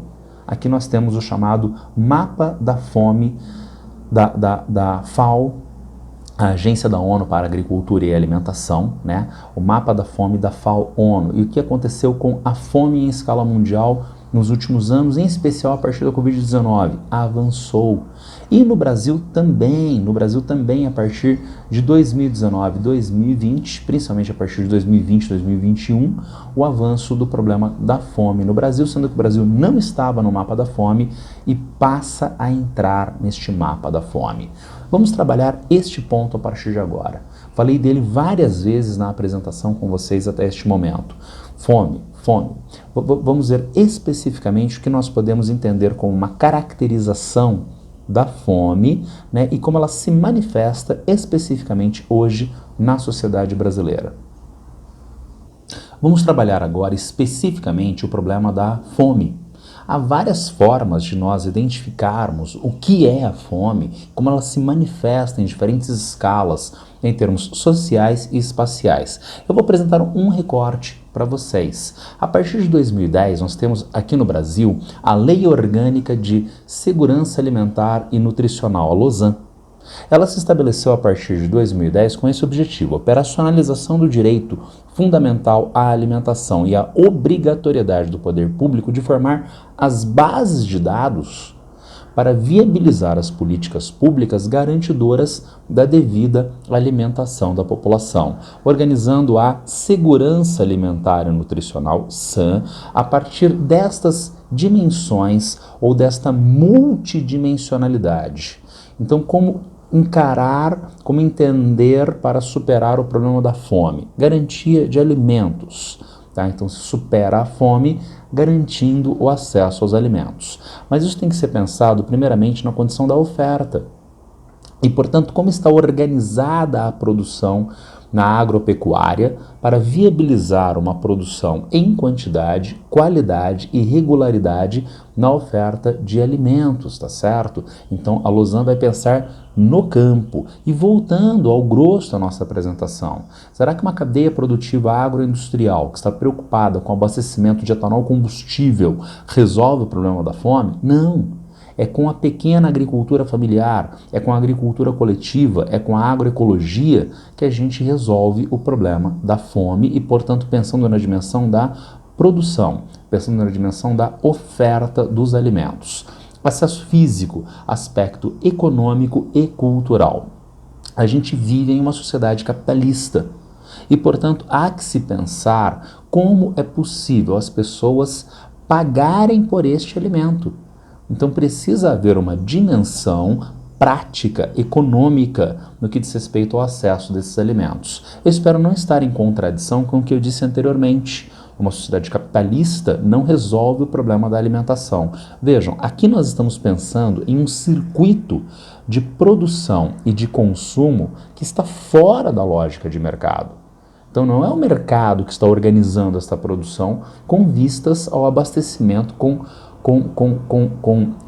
segurança nutricional, com segurança alimentar à população. Nós estamos pensando num circuito fora do circuito de mercado, pensando na produção no campo e subsídios de assistência técnica para o produtor e também formas de as pessoas poderem pagar por esses alimentos. Agora, notem um aspecto muito importante. A pessoa não vai pagar por um alimento que tem apenas uma dimensão nutricional, porque a pessoa tem uma concretude histórica, social, cultural, ela tem hábitos alimentares que são respeitados pela Lausanne, que são respeitados com vistas à segurança alimentar e nutricional, daí a dimensão cultural inerente a esses alimentos. A pessoa tem o direito de se alimentar como ela tradicionalmente se alimenta. É isso que diz a nossa Lausanne na sua dimensão cultural. Então nós precisamos pensar numa estrutura de produção no campo que garanta o abastecimento. Essa produção é tradicional e por isso está relacionada com os alimentos que tradicionalmente as pessoas, do ponto de vista histórico-cultural, consomem. E uma estrutura de renda de parte a parte para garantir o produtor rural de um lado, para garantir o consumidor desses alimentos de outro lado. Insisto, isso está fora dos circuitos comuns de mercado. Mais ainda, aproveitamento do alimento pelo organismo envolvendo aspectos sanitários. Adianta a pessoa estar se alimentando em qualidade, em quantidade, mas ela estar com alguma infecção que impede pelo organismo a absorção daqueles nutrientes? Não adianta, não está adiantando. Então, para que haja a garantia de segurança alimentar e nutricional, há necessidade de as pessoas estarem em um ambiente com o devido grau de saúde pública, de acesso a infraestruturas básicas de saúde, para que ela possa ter aproveitamento desses nutrientes. Eu disse para vocês, é uma multidimensionalidade da Lausanne, pensando, por exemplo, saneamento básico necessário à população. E, finalmente, estabilidade do processo econômico, político e ambiental. Então, tudo isso tem que estar dado de forma regular para que as pessoas sempre tenham acesso à quantidade e à qualidade de alimentos que tradicionalmente elas usam na sua alimentação. E agora, com isto, a gente pode categorizar a ideia de segurança ou insegurança alimentar em 4 categorias: uma de segurança alimentar e 3 de insegurança alimentar. O que é segurança alimentar? Está marcado aqui no nosso quadrinho. A família, domicílio, tem acesso regular e permanente a alimentos de qualidade em quantidade suficiente, sem comprometer o acesso a outras necessidades essenciais. Gente, o que é quantidade de alimentos? É 1 quilo, são 10 quilos? São as calorias necessárias para a pessoa por dia, tá certo? Então a quantidade, as calorias necessárias. Mas não adianta a pessoa comer uma quantidade em calorias necessárias apenas de gordura, tá? Então nós precisamos pensar nos grupos alimentares tradicionais, vitaminas, carboidratos, etc, etc, e isso traduz a qualidade dos alimentos. Então uma alimentação em qualidade, em quantidade. Se isso está dado, resolveu, e a pessoa, a família, o domicílio está em segurança alimentar? Não, ainda não. A pessoa está se alimentando em quantidade e qualidade, mas para isso ela não pode usar o transporte coletivo, ela vai a pé para o trabalho porque não tem dinheiro para comer e pagar o ônibus. Então não é segurança alimentar. Então não compromete renda para outras atividades essenciais e tem alimentação regular em quantidade, em qualidade. Aí sim está em segurança alimentar. Caso contrário, está num dos 3 casos de insegurança alimentar. Vamos ver insegurança alimentar leve. A pessoa no domicílio há acesso aos alimentos em quantidade, mas há uma situação de crise econômica, redução do emprego, da renda, e a família, a pessoa, já está antevendo problemas que faz com que haja uma mudança no padrão alimentar. A quantidade de alimentos ainda é a mesma, lembrem-se, calorias.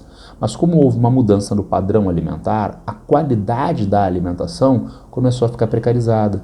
Então nós temos insegurança alimentar leve, e vejam, isso tem uma dimensão prática muito forte, porque os nutrientes necessários à pessoa diariamente podem estar comprometidos mesmo com um consumo de calorias que seja mais ou menos adequado. Avançamos para a insegurança alimentar moderada. Agora já não há quantidade de alimentos para as pessoas. No domicílio está faltando calorias, porém, para os adultos. As crianças ainda comem. É aquela situação dantesca, né? A mãe, eu me lembro das reportagens de 2020, a mãe que falava para as crianças comerem enquanto ela fazia um teatro, dizendo que ela ia passar roupa, né? Ah, vão comendo aí que eu vou passar roupa, tá? Daí as crianças comiam, né? Se fartavam com o que tinha, né? A qualidade já pode ser precária em termos de grupos alimentares, né? E depois a mãe chegava e comia os restos, o que tinha sobrado, né? A estratégia que ela tinha para garantir que as crianças viessem a comer, tudo bem? Então os adultos ficam com um comprometimento em quantidade de alimentos, para que as crianças e adolescentes tenham acesso aos alimentos. Finalmente, insegurança alimentar grave. Agora, todo mundo não tem as quantidades necessárias de alimentos. Nós temos carência quantitativa para adultos e crianças no domicílio, tudo bem? Nós temos essas 4 categorias, uma para segurança alimentar, 3 para insegurança alimentar. Mas como nós podemos averiguar em uma população como a brasileira como está dada a condição de segurança ou insegurança alimentar? Gente, através de um questionário. É uma pesquisa de campo, tá certo? Então o IBGE manda os seus técnicos, né, os seus agentes a público para fazer este questionário para as pessoas. Por exemplo, a primeira pergunta: nos últimos 3 meses, os moradores deste domicílio tiveram a preocupação de que os alimentos acabassem antes de poderem comprar ou receber mais comida? E daí a pessoa responde: sim, tive essa preocupação. Ou não tive essa preocupação. Por exemplo, a pergunta número 9. Nos últimos 3 meses, algum morador com menos de 18 anos de idade alguma vez deixou de ter uma alimentação saudável e variada porque não havia dinheiro para comprar comida? Então a pessoa responde: não. Né? Eu tenho crianças de 5 anos, de 15 anos em casa e todo mundo está comendo bem, sem problemas. Tá certo, então respondeu negativamente. Ou eu não tenho crianças em casa, tá? Sou apenas eu e minha companheira, meu companheiro, tá certo?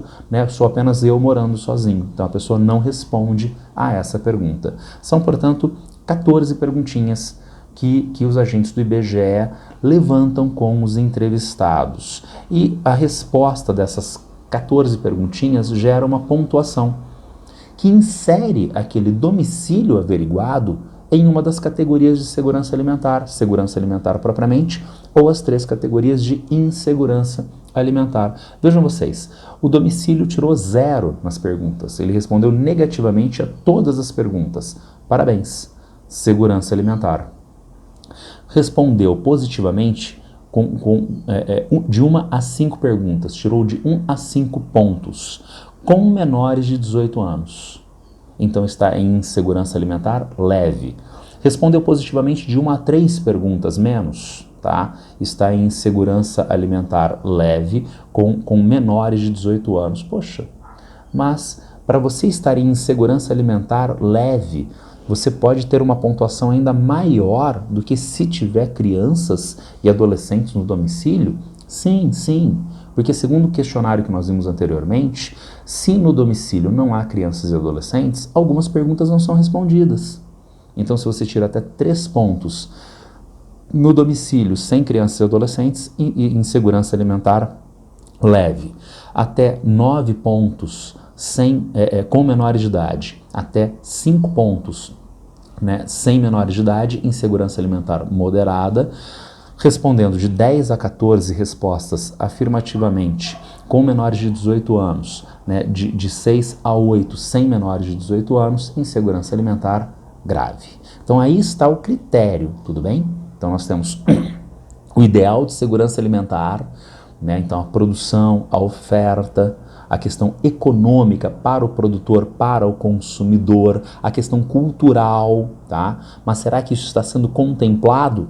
Aí a gente vem com as 4 categorias, segurança e insegurança alimentar, faz este inquérito à população e sabemos se a população está ou não em segurança alimentar.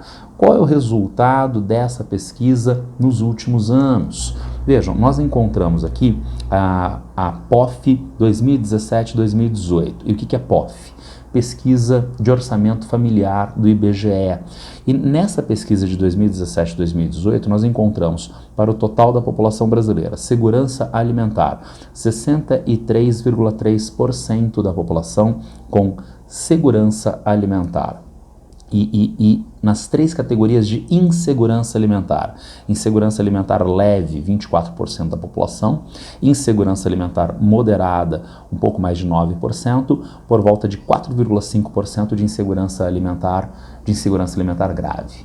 Então nós temos pessoas em diferentes graus de insegurança alimentar no Brasil do final dos anos 2010, inclusive com 4,5%, 4,6% de insegurança alimentar grave.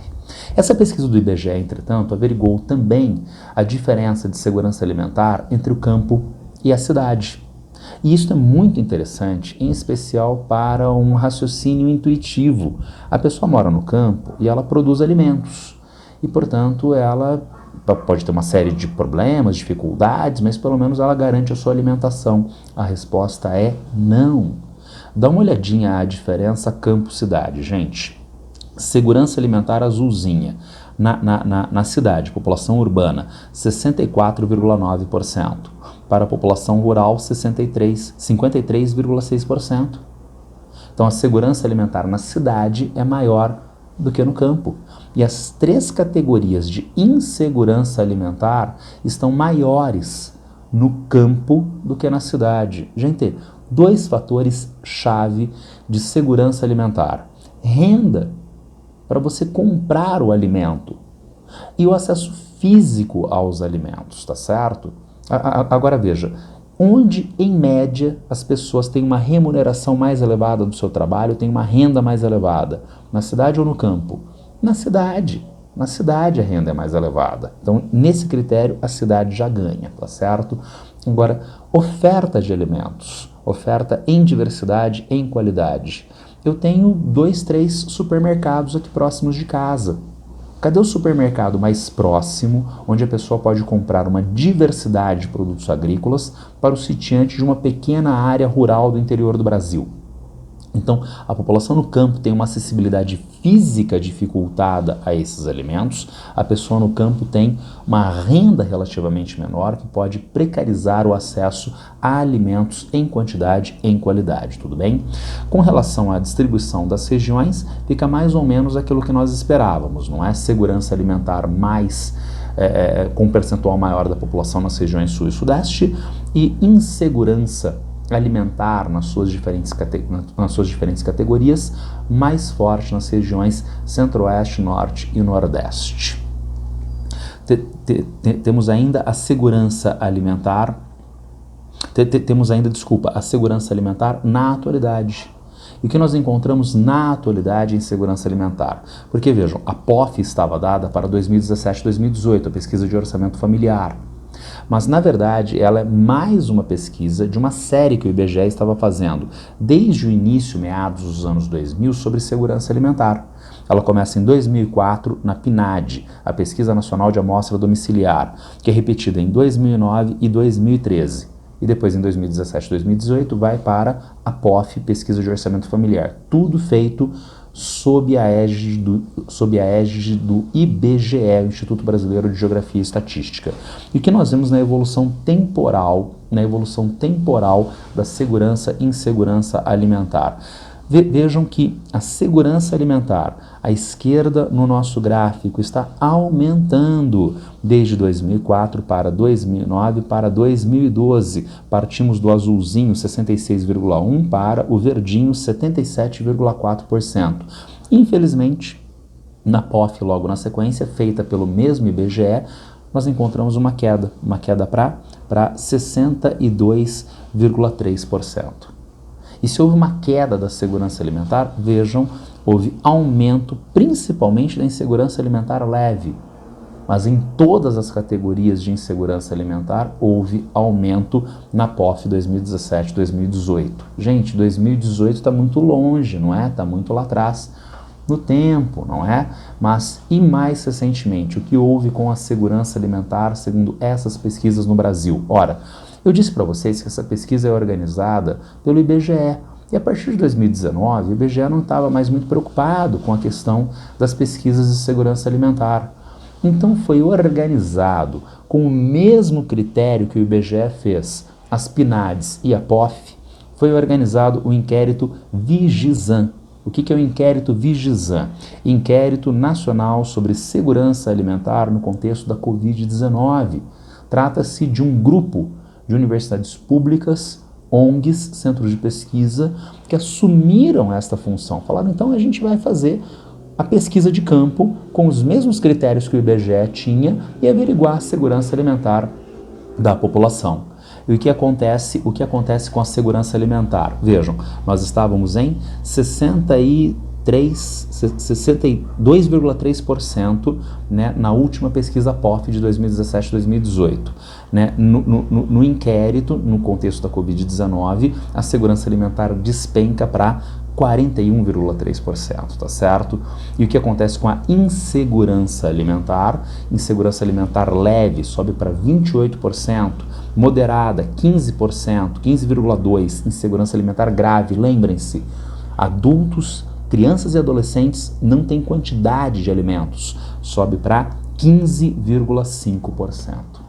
Então nós temos sim um problema muito grave no início dos anos 2020 relacionado com a alimentação das pessoas.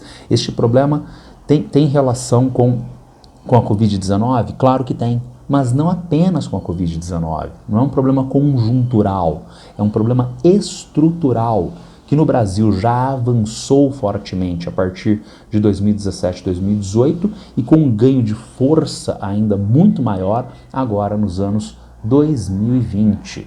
E como a gente combate a fome? Vamos ver alguns aspectos, não é uma solução, eu não vou apresentar para vocês uma panaceia, tá certo? Mas alguns aspectos relacionados ao combate à fome. Um deles, muito importante, são chamados estoques reguladores. Por que estoques reguladores, gente? Lembra da previsibilidade da produção na atividade econômica? Isso não tem uma vinculação só com a economia capitalista, isso tem uma vinculação com a fome. A produção agrícola é muito variável, mesmo com a aplicação de tecnologia, a ciclos da natureza. Então aparece em um ano uma safra prejudicada pela falta de chuva, pela praga, sei lá.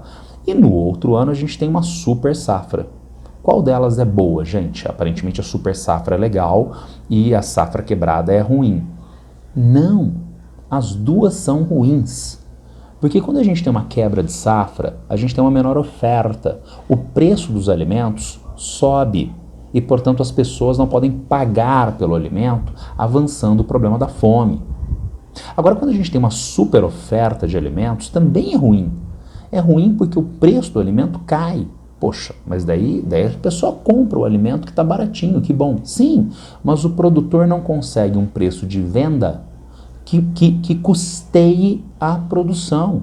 Ele quebra e, eventualmente, a gente vai ter de forma sustentável a perda da produção agrícola. Como evitar este problema? O problema negativo de suboferta em determinados anos, quebra de safra, o problema negativo de superoferta, negativo para o produtor rural, com os estoques reguladores. Então, quando há superoferta de produção, o produtor rural pensa, meu Deus, está todo mundo vendendo o meu produto, o preço vai cair, eu não vou conseguir pagar os custos de produção. O governo aparece e compra estes excedentes e guarda em estoques, tudo bem? Guarda em estoques. Agora, no ano seguinte houve El Niño, Laninha, falta de chuva e não há uma oferta de produção agrícola adequada. O consumidor pensa, os preços, inflação, eu não vou ter como comprar. Vai ter sim, porque agora o governo desova os estoques reguladores e abastece o mercado. Então esta oscilação de produção na agropecuária, tendo em vista o abastecimento das populações, pode ser corrigida através dos estoques reguladores. Estoque regulador é contra o capital, é coisa de comunista?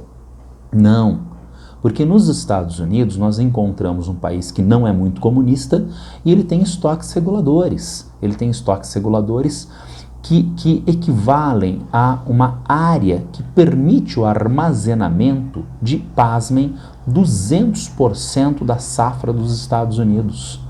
Então veja, tem uma área significativa para guardar estoques de produtos agrícolas, alimentares ou de cadeias produtivas agroindustriais, né, que equivale a muito mais do que a capacidade total de produção da agropecuária americana. No Brasil, os nossos estoques reguladores são muito mais tímidos e eles foram ainda mais dilapidados nos últimos anos. Aqui nós temos a série histórica do arroz até 2023, 2022.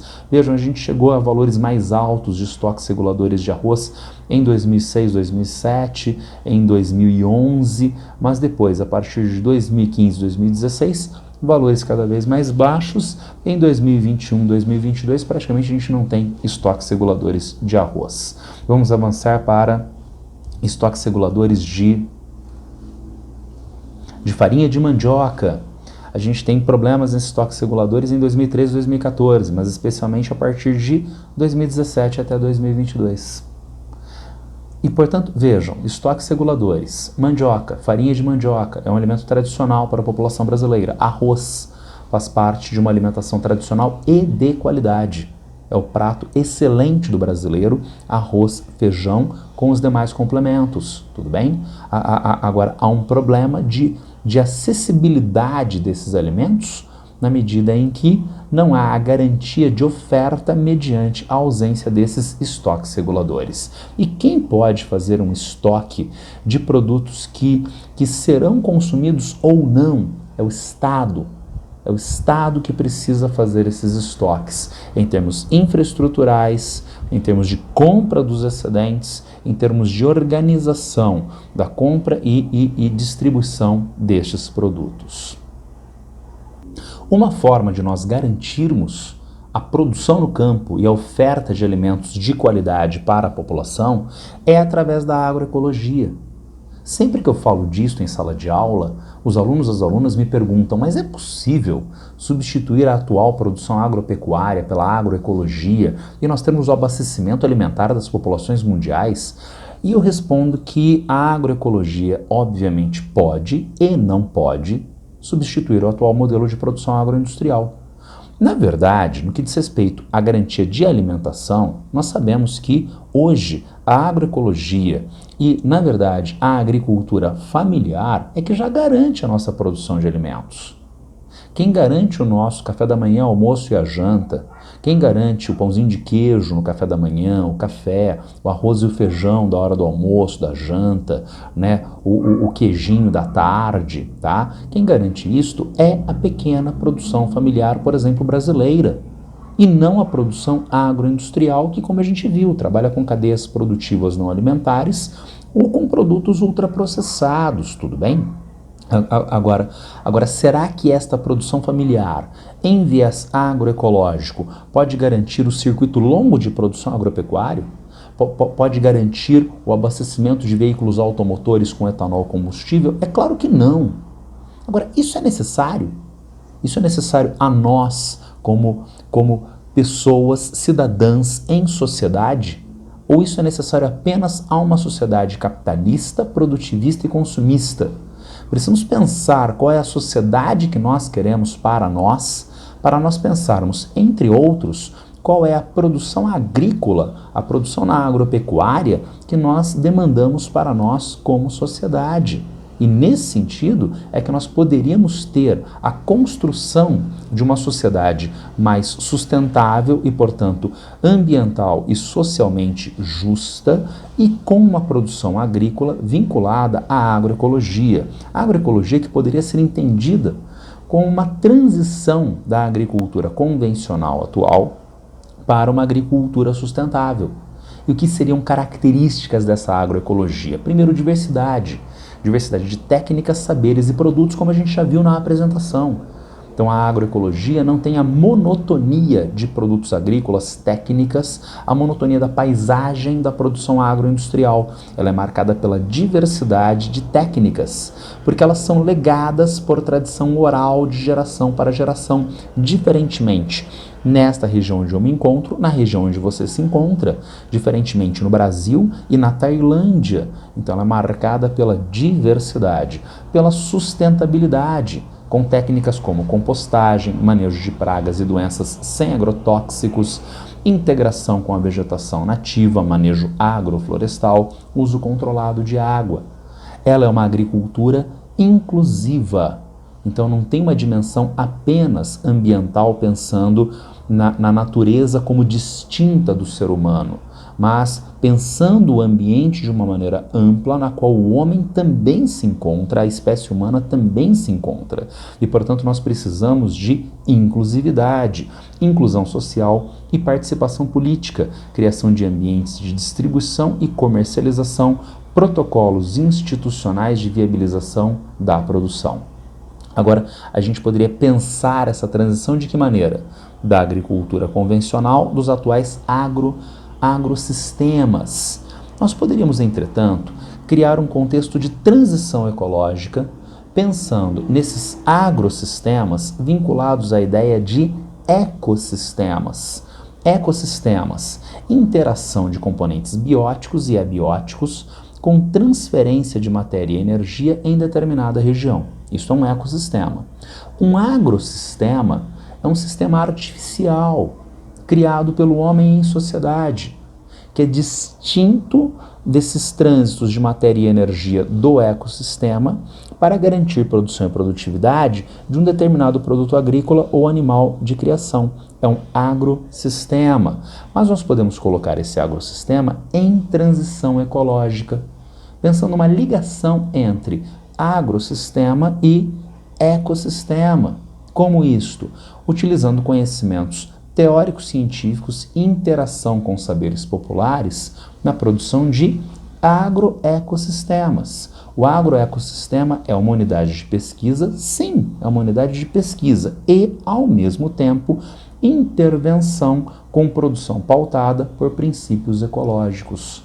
Então a gente passa a ter uma estrutura de produção no campo que é pensada cientificamente e com os saberes tradicionais, com vistas a nós pensarmos no trânsito de matéria e energia sustentável inerente a um ecossistema, mas trazendo essas ideias para o agroecossistema, para o agrosistema, no chamado agroecossistema.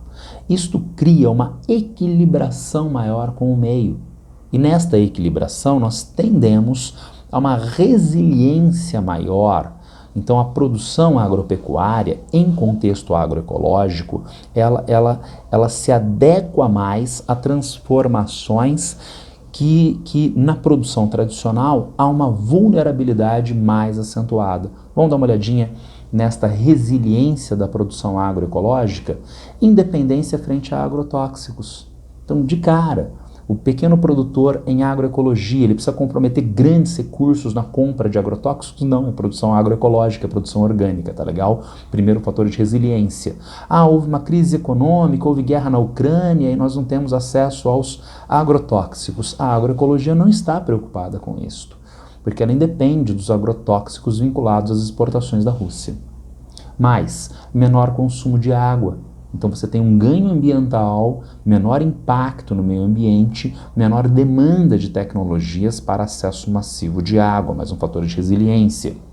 Biodiversidade, natural ou funcional. Biodiversidade natural, a diversidade de espécies por unidade de área. Biodiversidade funcional, a diversidade de espécies no processo de produção agroecológico, tudo bem?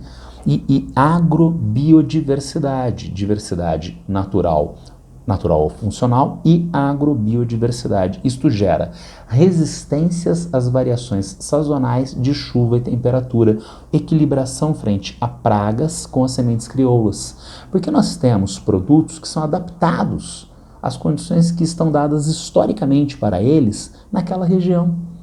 Então não se trata da introdução de trigo temperado em área tropical. Não se trata da introdução de mandioca da zona intertropical em áreas temperadas, que exige tecnologia, agrotóxico, manejo de solo. Trata-se do produto que já está dado historicamente na região e ele se adequa aos períodos de estiagem e de chuva. Ele está adequado a pragas da região que não aparecem em quantidade porque é um controle biológico inerente. Mais ainda, agricultura familiar com aumento da renda, com menor custo de produção, porque não tem os agrotóxicos, não tem as máquinas, com produtos de maior valor. Frutas, legumes, hortaliças, cereais, produtos minimamente processados, produtos orgânicos. Gente, o que vale mais? 1 quilo de melancia ou 1 quilo de soja? Tá? Melancia vale muito mais. Então por que o idiota produtor de soja se diz um capitalista? Porque ele trabalha com escala. Então ele produz uma enorme quantidade de soja e tem um lucro fantástico, não por 1 quilo de soja que ele vende, mas pela enorme quantidade de soja. Então vejam, daí a necessidade nessa escala de produção de expansão de fronteira agrícola, de mecanização, de sementes geneticamente modificadas, de agrotóxicos.